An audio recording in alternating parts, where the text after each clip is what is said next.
When you first saw that the benchmarks that you had were significantly lower than they are now, before the cash bonuses and before the having people be accountable, what were the input that you got from your senior people? I mean, did they think you were crazy? Were they great to go on the ride? Well, I had to go out and find the senior people. So, because my business was already established, I didn't have a board. Rather than put a board on, I went out and found what I believe the people that I need, and I sold them the story and sold them the dream, and they were happy to come on the ride with me, and they still are. So that's been a real blessing. They've been, without those guys there, I wouldn't be here, put it that way. And my business has become more autonomous from me now. I know that I can go away. I know the business is ticking away. Nothing will go wrong while I'm away, and if it does, there'll be someone there who'll take control over it and fix it. So there's less micromanagement now. Well, to really grow, I use the analogy, be a Concorde pilot at 60,000 feet and not getting involved in micromanagement. But micromanagement is a default. When you think and you've built a business up to a certain level, knowing that you built the business up. And a lot of people say, well, if I want it done right, I got to do it myself, et cetera, et cetera. I mean, it's tough as hell. And default's a bitch. And it's with you every day. I mean, especially for employees that have been with you 5, 10, 20 years. If it was good enough to get us here in the last 15 years, why are we changing it? No, because people talk about change, how they want to help invoke it, but when it gets down to the short strokes, they don't want to actually take responsibility for it. Yeah, look, some people have left because it wasn't for them. I've had that happen. But the people that we have on board, and many we have on board that have been there 10 plus years, I think they're excited and they're happy to be a part of it. That's been my experience. Well, that's great. That's great. Of course, all this emanates from the top. Leadership emanates from the top and it filters down. But even when the founder, the head guy or gal, wants this to happen, he's got to show, or she's got to show leadership that, because every decision you're going to make isn't going to work out just exactly like you told them it was going to work out. And when that happens, it's the individual leadership that gets you through to the next and the next and the next decision. And but when you use it as a framework, I had an engineering partner many years ago. It was very difficult for him to get on board with this. He had to reframe, as the words he used, almost everything I thought about, or I knew how to do. I thought I had to reframe it and change it, and that was hard for him. It took him a while, but after he finally, what I say, got with the program, and the people that were part of his organization saw that he got with the program. Because people don't do what you tell them to do; they do what they see you do. Yeah, when I was listening to what you're saying, and of course being at the seminar, there's so many things. I'm not a young guy, so I'm not that old, but I'm not a young guy. There's just so many things you said that made sense to me that I had done, but I just hadn't put my foot down hard enough on it. I'd seen that it worked, but I just hadn't accelerated enough on it. So it was like, yeah, well, I should be, of course, I should be doing that a lot more. And there was a lot of those moments where I was like, I should have been going much harder on that a long time ago. I knew that worked, but I just didn't push it hard enough. So QLA did a lot of that for me as well. Well, it's right now because of because of Corona, and now more recently because of the Ukraine situation, we should be putting our foot through the floorboard, because 75% of the people that may be candidates for us to buy we're their only opportunity. There is no succession plan.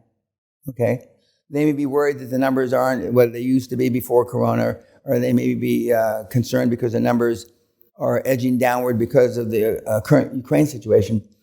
But they could very well be more down a year or two from now.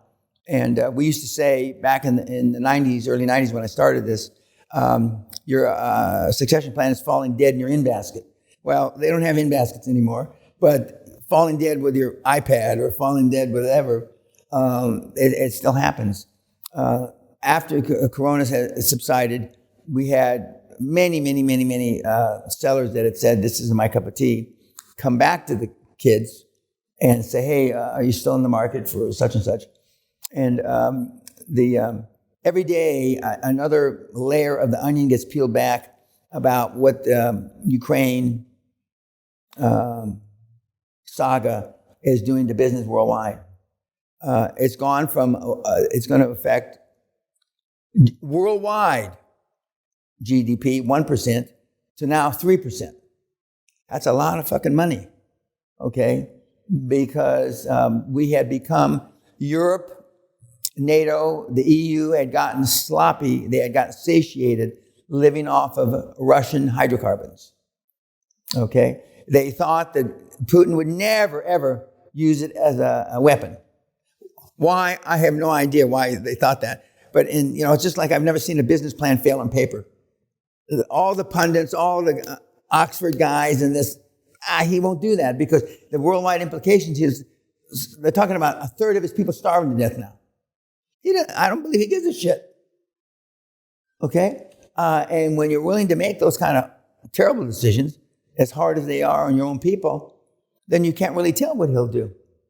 And so that means that ripple effect all the way, from Moscow to Los Angeles. Well, we're feeling petrol prices in Australia at the moment. Yeah. It's happening all around the world. So. Yeah. I didn't think that I ever see gas lines again, like in the 70s.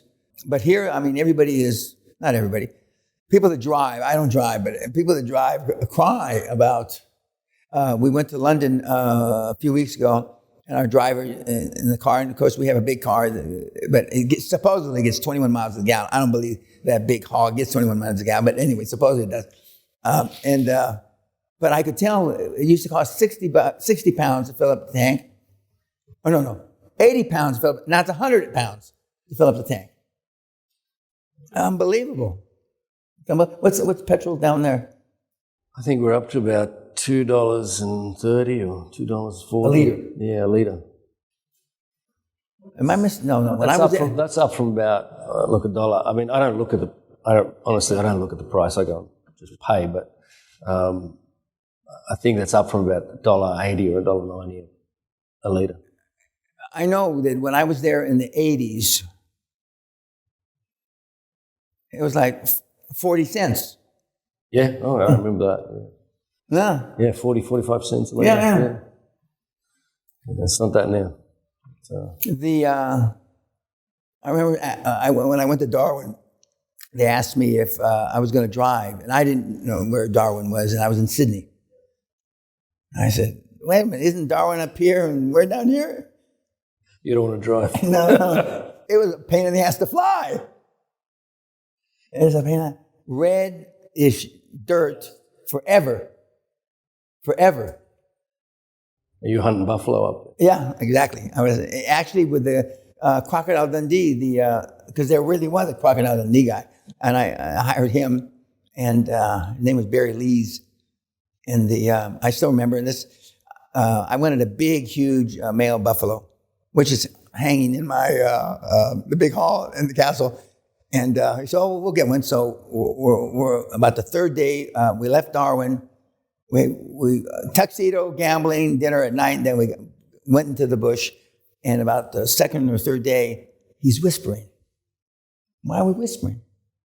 We're in Aboland. What the fuck's that mean? It's where we're not supposed to be. I pay all this money for you to take me to a place we're not supposed to be?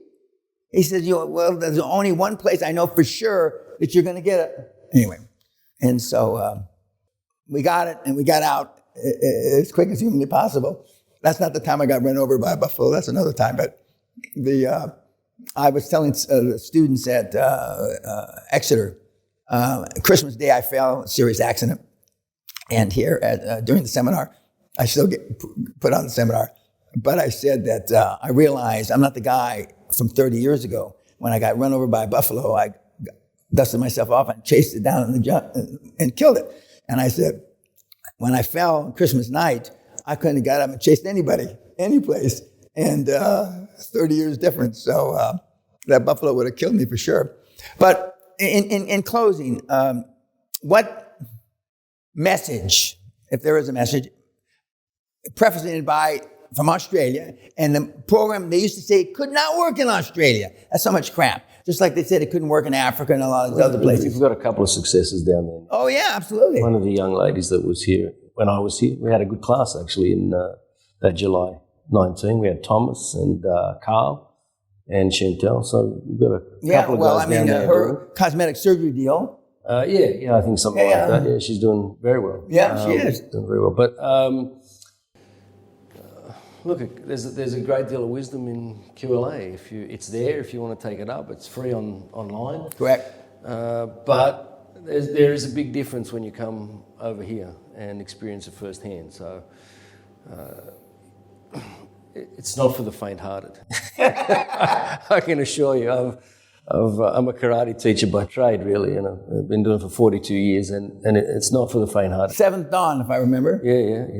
So I'm still. How many Dans are there? Well, it's probably 10, but I'll be a very old man before ever that happens. But look, this is my 3rd time now, so there's got to be something in it. No, there is. There's got to be something in it. And he's used it well. Everybody uses it a little different. Yeah. Okay, and it's based on your personality. Well, that's what I love about it too. It's not it's not a you have to do it exactly that way. Correct. You don't have to be an alpha male. You don't have to, 98% of the success stories I have are all introverts or on the introvert end of the continuum. And there's just only a handful of crazy psychopaths like me. And there's no real, my biggest successes aren't alpha males. They're more, not regular, because you're not a regular Joe to do this.